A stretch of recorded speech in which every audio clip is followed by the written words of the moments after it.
নারী শ্রমিকদের হাত ধরে এসেছিল মে দিবস। কথাটা শুনে একটু ভ্রু কুঁচকে গেল আপনার? জি, মেয়েরাই প্রথম এই আন্দোলনের ডাক দিয়েছিল। চলুন একটু ইতিহাসের দিকে তাকাই। 8 hours labour, 8 hours recreation, 8 hours rest. আজ থেকে প্রায় 200 বছর আগে এই কথাগুলো বলেছিলেন সমাজতান্ত্রিক চিন্তার অন্যতম অগ্রপথিক রবার্ট ওয়েন। দৈনিক শ্রমঘণ্টা যখন 16 ঘণ্টায় নির্ধারিত, তখন ওয়েনের এই প্রস্তাব রীতিমতো এক বিপ্লবী চিন্তা ছিল। এই ইউটোপিয়ান সমাজতাত্ত্বিক হয়তো তখন কল্পনাও করতে পারেননি যে তার মৃত্যুর প্রায় 28 বছর পর এই কথাই ধ্বনিত হবে যুক্তরাষ্ট্রের শিকাগো শহরের শ্রমিকদের কণ্ঠে। আমরা সবাই জানি 1886 পয়লা মে ওয়েনের স্লোগানটি নিজেদের গলায় তুলে শিকাগো শহরের রাস্তায় নামে হাজারো শ্রমিক রচিত হয় হেই মার্কেটের বিদ্রোহের রক্তাক্ত ইতিহাস, পরবর্তীতে যা আন্তর্জাতিক শ্রমিক দিবস হিসেবে পালিত হয়ে আসছে।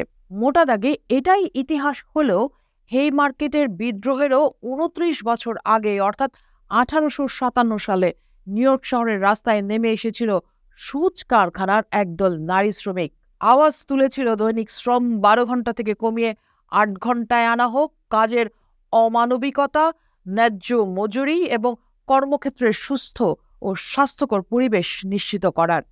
সেই মিছিলে চলেছিল সরকারি বাহিনীর দমনপীড়ন, গ্রেপ্তার হয়েছিলেন বহু নারী। ঘটনার 3 বছর পর 1860 সালে একই দিনে গঠন করা হয় পৃথিবীর প্রথম শ্রমিক ইউনিয়ন, নারী শ্রমিক ইউনিয়ন। এই ঘটনাগুলো ইঙ্গিত দেয় শ্রমিকদের অধিকার নিয়ে প্রথম সুসংগঠিত ও বলিষ্ঠ প্রতিবাদ এসেছিল নারীদের দিক থেকেই।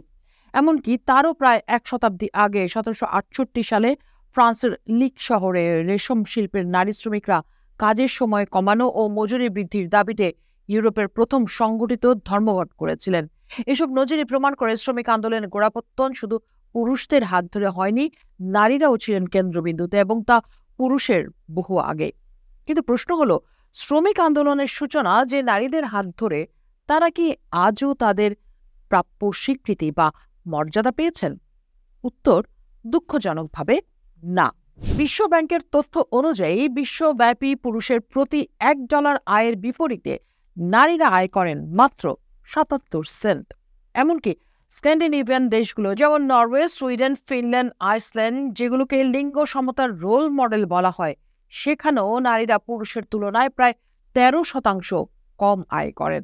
আর বাংলাদেশের প্রেক্ষাপট তো আরও খারাপ। বাংলাদেশ পরিসংখ্যান ব্যুরোর তথ্য বলছে, দেশে প্রাতিষ্ঠানিক খাতে নারীর সংখ্যা প্রায় 2,45,00,000। তারা পুরুষের তুলনায় গড়ে 21% কম আয় করেন। নির্দিষ্ট খাত হিসেবে যদি আমরা পোশাক শিল্পকে ধরি, সেই পোশাক শিল্পে মোট শ্রমিকের প্রায় 57% কিন্তু নারী।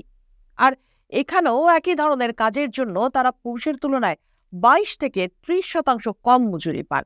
বিস্ময়কর হলেও সত্য, দেশে প্রায় 100 প্রাতিষ্ঠানিক খাতে আজও ন্যূনতম মজুরির কোনো ঘোষণা নেই, যা নারী শ্রমিকদের শোষণের পথকে প্রশস্ত করছে। এবার আসি নারীর গৃহকর্মে। আপনার আমার মতো নারীরা যারা ঘরে বাইরে কাজ করছি, বাইরের কাজে হয়তো আপনার আমার ন্যূনতম শ্রমের মূল্য আছে, কিন্তু ঘরের কাজের মূল্যায়ন কোথায়?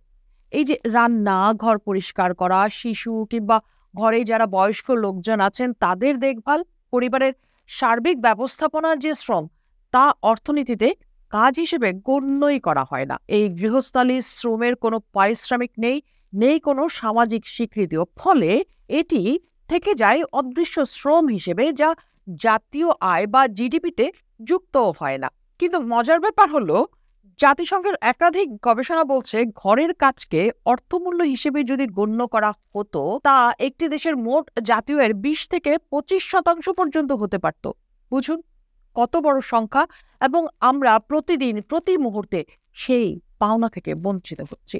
বাংলাদেশ পরিসংখ্যান ব্যুরোর শ্রমশক্তি আরেকটি জরিপ বলছে, 2023-এ তারা এই জরিপটি চালিয়েছিল। সেখানে বলা হচ্ছে দেশে শ্রমজীবী মানুষের মধ্যে 84%ই অপ্রাতিষ্ঠানিক খাতে যুক্ত। আর এই খাতেই নারী শ্রমিকদের বড় অংশ কাজ করে থাকেন, বিশেষ করে হোটেল, রেস্তোরাঁ, বাসাবাড়ির কাজ, কৃষিকাজ ও ক্ষুদ্র ব্যবসার মতো নানা খাত। কিন্তু এসব খাতে আবার মজুরি নির্ধারিত নেই, শ্রমঘণ্টা অনিশ্চিত, এবং সামাজিক নিরাপত্তাগুলো কিছু নেই। ইতিহাসের শুরু থেকে আজ পর্যন্ত শ্রমিক অধিকার আদায়ের যাত্রায় নারীরা কেবল অংশগ্রহণকারী নন, ছিলেন পথ প্রদর্শকও। কিন্তু আজও তারা পাচ্ছেন না যথাযথ স্বীকৃতি, ন্যায্য পারিশ্রমিক এবং মর্যাদা। নারী শ্রমের ন্যায্য পারিশ্রমিকের প্রসঙ্গে আসলেই আরেকটি ভয়াবহ তথ্য মনে পড়ে যায়। ওয়ার্ল্ড ইকোনমিক ফোরামের গবেষণা বলছে, 2021 সালে তারা এই গবেষণাটি করেছিল। সেই গবেষণায় তারা বলছে নারী পুরুষের মধ্যে অর্থনৈতিক সমতা আসতে সময় লাগবে আরও 135.6 বছর। 2015 সালে হিসেবটা যদিও 118 বছর ছিল, কিন্তু করোনাকালে মোট কর্মজীবী নারীর 5% চাকরি হারিয়েছিলেন, যেখানে কর্মজীবী পুরুষ চাকরি হারিয়েছিলেন 3.9%। আর এর ফলে বেড়ে গেছে বছরের সংখ্যাও। অর্থাৎ 2157 সালে গিয়ে আমরা বিশ্বে নারী পুরুষের মাঝে অর্থনৈতিক সমতা দেখলেও দেখতে পারি। পোস্ট দেখুন, ভাবুন, করুন। পোস্টের সাথেই থাকুন।